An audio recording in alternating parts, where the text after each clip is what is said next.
સૈફ અલી ખાન પર હુમલાના કેસમાં એક સંદિગ્ધ આરોપીની અટકાયત થઈ છે। બીજી તરફ એવું પણ સામે આવ્યું છે કે સૈફ પર હુમલો કરનાર આરોપીએ શાહરૂખ ખાનના ઘરની રેકી પણ કરી હતી। સૂત્રોના જણાવ્યા અનુસાર હુમલાખોરે પહેલા શાહરૂખ ખાનના ઘરની આસપાસ રેકી કરી, જે ખૂબ જ આશ્ચર્યજનક બાબત છે। માહિતી પછી એવું પણ અનુમાન લગાવવામાં આવી રહ્યું છે કે શાહરૂખ ખાનનું ઘર પણ હુમલાખોરનું હવે પછીનું નિશાન બની શકતું હતું। જોકે શાહરૂખ ખાનના ઘરની કડક સુરક્ષાથી બચવું એટલું સરળ નથી।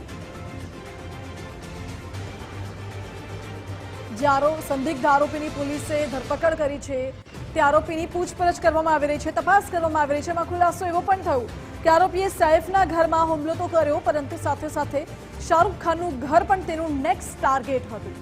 આ તો હાલ આરોપી પોલીસની પકડમાં છે, એટલા માટે વાત કંઈક બદલાઈ ગઈ હોય તેવું પણ લાગે છે। બીજી તરફ જ્યારે શાહરૂખ ખાનના ઘરમાં સુરક્ષા વ્યવસ્થા પણ કડક છે, એટલે એ કડક સુરક્ષાથી બચવું એટલું સરળ પણ નથી।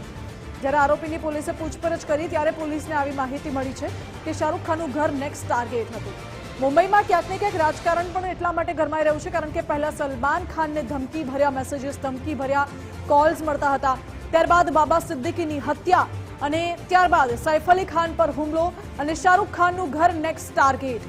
આ તમામ જે વાતો જાણવા મળી રહી છે, ક્યાંક ઇશારો એક કડી તરફ કરી રહી છે, પરંતુ એ કડીને શોધવામાં અત્યારે પોલીસ મથામણ કરી રહી છે।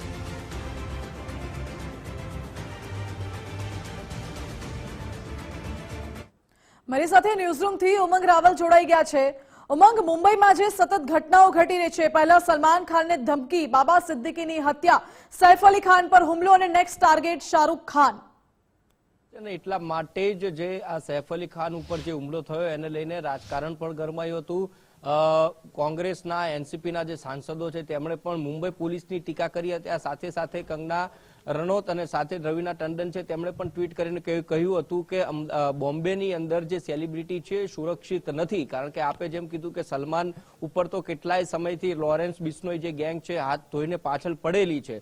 બાબા સિદ્દીકીની હત્યા થઈ જવી, ત્યારબાદ ધમકીઓ મળવી, આ સૈફ અલી ખાન ઉપર હુમલો થવો, અને વધુ એ માહિતી પ્રાપ્ત થઈ છે કે જે હુમલાખોર સૈફ અલી ખાનના ઘરેથી પકડાયો તેણે શાહરૂખ ખાનના ઘરની પણ રેકી કરી હતી। એટલે બોમ્બે પોલીસ ઉપર સૌથી મોટા પ્રશ્ન અહીંયા ઉભા થઈ રહ્યા છે, કારણ કે દેશને સર્વોત્તમ સેલિબ્રિટીઓ કે જે વીવીઆઈપી લોકો છે બોમ્બેમાં રહે છે, અને બોમ્બેને દેશની આર્થિક રાજધાની પણ કહેવામાં આવે છે। આર્થિક રાજધાનીની અંદર જ સેલિબ્રિટીઝ જે છે સેફ નથી, એટલે કે એમ કહેવા જઈએ તો સેફ જ સૈફ અલી ખાનના ઘરમાં સેફ નથી, એ પ્રકારની પરિસ્થિતિ છે બોમ્બેની અંદર ઊભી થઈ છે।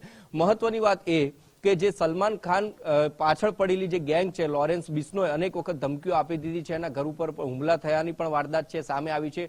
ક્યાંક ને ક્યાંક કડી જે છે મળતી દેખાઈ રહી છે, કારણ કે સૈફ અલી ખાનને પણ બાબા સિદ્દીકી ની જે હત્યા થઈ હતી, એ સૈફ અલી ખાન પણ સલમાનના સારા એવા દોસ્ત છે, શાહરૂખ પણ સલમાનના સારા એવા દોસ્ત છે, એટલે કડી જે છે એ મેળવવાનો પ્રયત્ન છે પોલીસ કરી રહી છે। શું આ જે ગેંગ કોઈ તાલ્લુક રાખે છે કે કેમ સૈફ અલી ખાન ઉપર જે હુમલો થયો, અને ખાસ કરીને કરોડરજ્જુ પાસેથી જે નજીકથી કરોડરજ્જુની નજીકથી લગભગ જે ચપ્પુનો જે કટકો કાઢવામાં આવ્યો એના ઉપરથી પણ આપણે તારણ કાઢી શકીએ કે હુમલો ખૂબ જ ખતરનાક થયો હતો। 6 વાર થયામાં 2 જે ગંભીર ઈજાઓ થઈ સૈફ અલી ખાનને થઈ હતી, જોકે હવે આઈસીયુમાંથી તેમને સ્પેશિયલ રૂમમાં શિફ્ટ કરી દેવામાં આવ્યા છે।